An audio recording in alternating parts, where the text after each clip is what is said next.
Today we're going to talk about 3 crops you can grow in Congo Kinshasa during dry season. Are you interested in hearing what those 3 crops are? Stick around to the end of this video, we're going to find out. What's up everybody, my name is Merval. Welcome back to my YouTube channel. Thank you guys so much for tuning in. I really do appreciate it. If this is your first time, make sure to hit the subscribe button and don't forget to turn on the notification bell so when I drop a video like this you get notified. Without further ado, let's jump straight to today's video. Okay guys, you clicked on this video because you are curious to learn what are the 3 crops you can grow during dry season in Congo Kinshasa. So enough for the talk, let's get straight to it. All right folks, let's start with watermelon. First of all, watermelon is not a Congolese local fruit. Watermelon, it originates from Asia, if I'm not mistaken.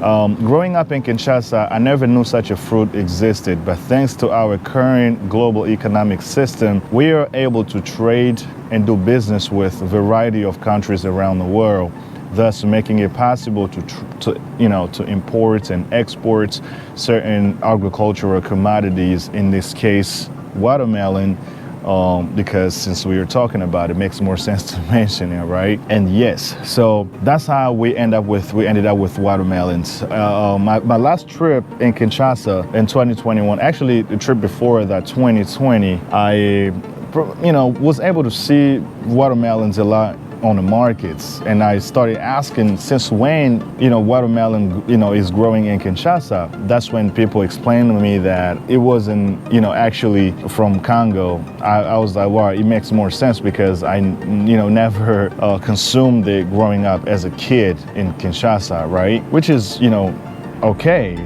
Like right now, the people that are into growing watermelons in Kinshasa, they are making, or in Congo generally speaking, they are making good money as long as it is done properly. But there are a few things that we should take into consideration in case we are considering to, or you particularly are considering to grow watermelon moving forward. So number one, since it originates from Asia, it means our Congolese soil is not welcoming to it, which puts you in obligation to use a lot of chemicals to grow this particular crop. Because if you do not do that, then forget about harvesting a good amount at the end. Since we were talking about dry season, the best crops to grow during dry season, I included watermelons because I am personally growing watermelon within my farm as we speak. It takes about 3 months, 90 days in order for you to collect, but it does incredibly well during dry season. So you do not need water, you do not have to depend on rain to actually have water to help its growth. However,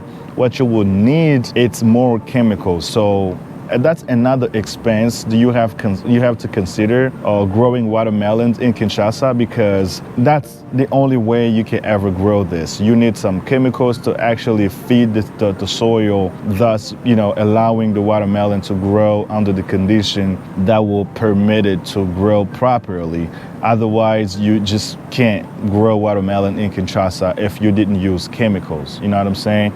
So that's one of the things. And one more details that I believe it's very important, especially if you love to grow most of your stuff organically. With watermelon, I do not see it being the case because of the fact that it is not an original Congolese crop or fruit. You just can't do it. I don't know if there are some other mechanism to grow watermelon organically in Kinshasa, but if there is somebody that knows all about this, please let me know in the comment section down below, because personally, based off all my my own personal observation, I do not think this is possible. So if a fruit or a crop, it originated from another country, and the only way you get to grow it is if you use the proper chemicals actually to make the soil in that particular area where the fruit or the crop is being grown cooperates so that it becomes possible for the crop to grow. That is a detail that I believe it was very important to share with you. So if you're planning on growing watermelon organically, I do not think it's possible.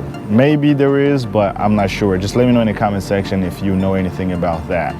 So that's one thing. And let's talk about making money off of growing watermelon. So I personally have not grown watermelon before.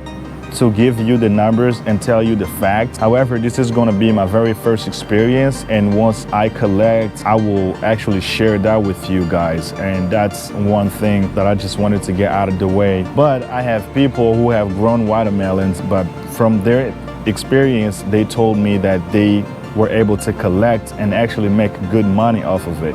The most recent case is my friend who, if you've been, following my channel for a while, you know who I'm talking about. So yeah, that's a little bit about watermelon. So it is expected to be collected, I'd say the end of August or early September. And however it does, I'm going to keep you guys posted. But as of now, everything is going phenomenal. It's going fantastic. They sent me pictures. I'm very happy with the results. So that's one thing that I wanted you to keep in mind. And yeah, so now we're gonna move on to tomatoes. All right, so I'm also growing tomatoes. Tomatoes is another crop you can grow in Kinshasa during dry season. You do not need no water, and actually this is probably the easiest one you can possibly grow. All you have to do, purchase the grains, and do a little bit of the work, the fertilizers and all that good stuff. Then you plant it, just let it sit for the next 3 months, and then boom, you collect it. As easy as that. In terms of profitability, I'm not sure how much money I can make off of the 2.5 acres that I have planted so far. I'm growing of tomatoes.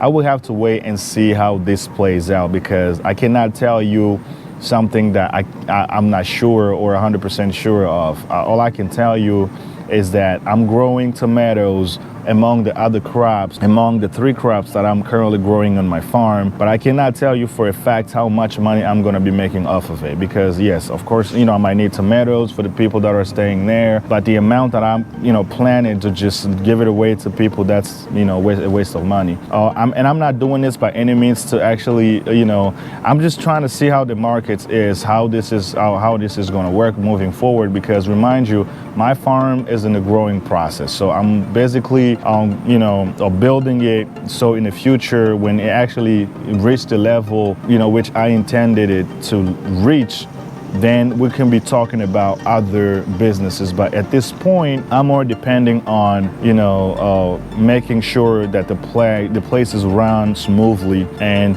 create more activities while the trees and fruits that I'm growing within my farm are able to produce fruit. So until that moment arrives, so we are going to continue to grow things moderately. So yeah, that's there about the tomatoes. And I think tomatoes, it's much needed on the markets, because we consume tomatoes. We actually use tomatoes to make many different types of sauce, especially the way we African cook. So you will definitely need tomatoes. So that's why I found it so important to include it among the crops that I planned on growing during dry season. So that's gonna do it for tomatoes. And now we're gonna move on to cassava leaves. So for those of you that do not know what cassava leaves is, it's basically pondu. So that's what we call it in our native language, from Kinshasa or from Congo, but it is cassava leaves for English speaking citizens of other African countries out there. Some of them may call it differently, in their languages, but pondu is the common term we use in Congo. So please let me know in the comment section what you guys call it in your languages too. If you happen to watch this video and you're not from Congo, I would really appreciate it. All right, so that's another thing. And the most important thing, and one thing I love about cassava, is that not only you get to consume the leaf itself. By the way, I'm a big lover of pondu. Oh my God, I love pondu. If cooked by someone who know what they're doing, you got me on the hook. So I love how pondu tastes, by the way. But one of the greatest benefits of growing pondu within your farm is that not only you get to consume the leaves alone, or if you're only growing it for consumption or for commercial purpose, depending on how big or small your farm is, but pondu gives you the yam. The yams is the roots that goes underneath the ground, and at the end you actually have the yam. The yam is the crop that we use to make fufu and many more. So, and that's what makes it so unique and special. So most people that own farmland, they have pondu among their crops because that's how important it is. So it actually, help. And plus, it grows so fast that having a farm and you go over there to visit, it gives you something to take home with. You know what I'm saying? So that's, one of the reasons, one of the main reasons why I included pondu among the crops that I'm growing during this season. And I think yam, it's available to harvest between 9 months up to a year, depending on like how well it performed, during, throughout the year. But between 9 months and 9 months and 1 year, you should be able to collect your yams. So that's one thing that I really thought that it was very important to include pondu among the crops. So those are the 3 crops that I'm growing currently, and I think you should consider doing it. At this point, it's probably late because the season, we're almost halfway through of the season. Probably around September, that's when it starts to rain again. So at this point, it's probably too late if you haven't done anything yet. But it's something to keep in mind, maybe the next season, so you could consider growing these crops. It won't cost you not that much money, except for watermelons. Watermelons is the only thing you have to worry about, because even the can you purchase, it looks different from the local ones that we grow.